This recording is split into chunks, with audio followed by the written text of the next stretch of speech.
Waouh. Abuela de Paco Plaza, le film que nous critiquons aujourd'hui, voilà, voilà.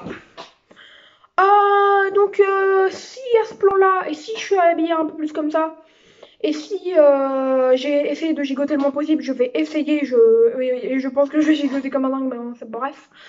Mais en gros, quelqu'un me l'a conseillé, ça. Voilà. Donc, c'est tous ces trucs-là, tout ce que vous voyez, quasiment, c'est quelqu'un qui me l'a conseillé, de faire ça pour mes vidéos. Mais sinon, le film, c'est moi qui l'ai choisi, c'est moi qui ai fait la critique, tout ça, tout ça. Donc, Abuela de Paco Plaza, qui est quand même un très très bon film. À moitié inattendu, on va dire, vu sa place dans le top. Je m'attendais à ce qu'il soit très bien. Mais est-ce que je m'attendais à ce qu'il soit aussi bien? Parce que quand même, le sixième film que j'ai préféré sur 4 ans cette année, faut y aller, je pense. Commençons donc la critique tout de suite, commençons donc la critique maintenant. Avec l'histoire qui est très intéressante, plus qu'un divertissement, même si c'est fantastique, c'est une réalité. Quelque chose qui fait mal, car il y a du réel. Je suis absorbée par le film à un point où moi-même ça m'a étonnée. On se pose beaucoup de questions dans ce film. Moi, je me rappelle qu'au bout d'un moment, je me suis dit, mais tiens, par rapport au film, mes parents et moi, est-ce qu'un jour on va pas être comme ça? Voilà ce que je me suis dit. Et je vous avouerai qu'il y a une petite frousse à ce niveau-là. Scénario, on a des dialogues plutôt bons, c'est simple et complexe à la fois. Plus complexe que simple quand le film avance. Je comprends pas ce que les gens disent sur la scène d'intro. Ok, ça spoil, mais ça gâche rien. Ça gâche rien. Jeu d'acteur, Marina Gutierrez est convaincante. Elle a un tout petit rôle, hein, vraiment. Mais je l'ai noté pendant mon visionnage. Almudena Amor est une actrice bonne, mais plutôt efficace, mais seulement. Et seulement efficace. Parce que je dirais moi que c'est Veda Valdez qui crève l'écran, elle apporte tout au film. Franchement, sans Vera Valdez, le film n'existe pas. Non, sans pas complète là, mais vous voyez ce que je veux dire. Après, on a Karina Kolchiko. On a bien évidemment Alba Bonin. Qui on a d'autres? Je crois que c'est tout. Ah oui, on a Ileana Wilson. Mais ça s'arrête là. Personnages, on a de bons personnages. Ils ne sont pas extraordinaires et se prennent malheureusement quelques détails classiques. Mais ils sont attachants et gardent une totale maîtrise de réalisme. Anxiété, gore, dead scène, mystère, jumpscare. Et je pense que j'ai bougé un peu. Je pense que j'ai pas mal gigoté, vous m'en excuserez. Dès le début, le spectateur est scotché par l'anxiété et la tension sans presque aucun moment de répit.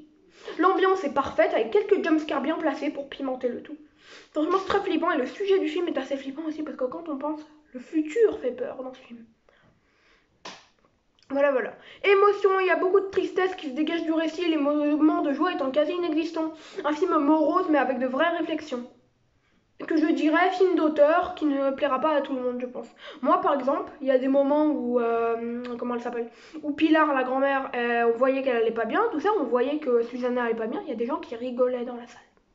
Des gens qui rigolaient, s'il vous plaît. Des gens qui rigolaient là-dessus. On était 5, hein. Il y a dû y avoir 2 ou 3 personnes qui ont rigolé dans le film alors qu'il n'y avait pas de moment d'humour. On a donc 4 en tout.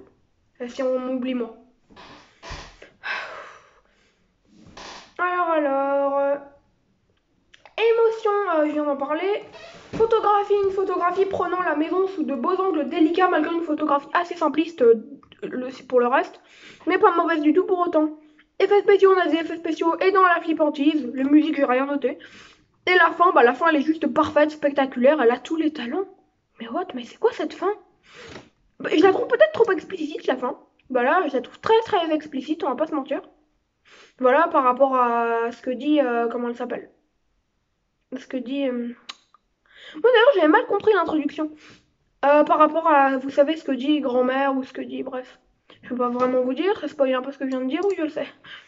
Ma note sera de 14 sur 20 pour Abuela, qui est franchement un film extraordinaire. Voilà, voilà. Il mérite un beau 4 sur 5 en vrai. Mais si on veut être objectif, 3.5 sur 5. 3.75 maximum. Ah ouais, 3.75, 3.75, allez. Voire 3.85, mais pas 4.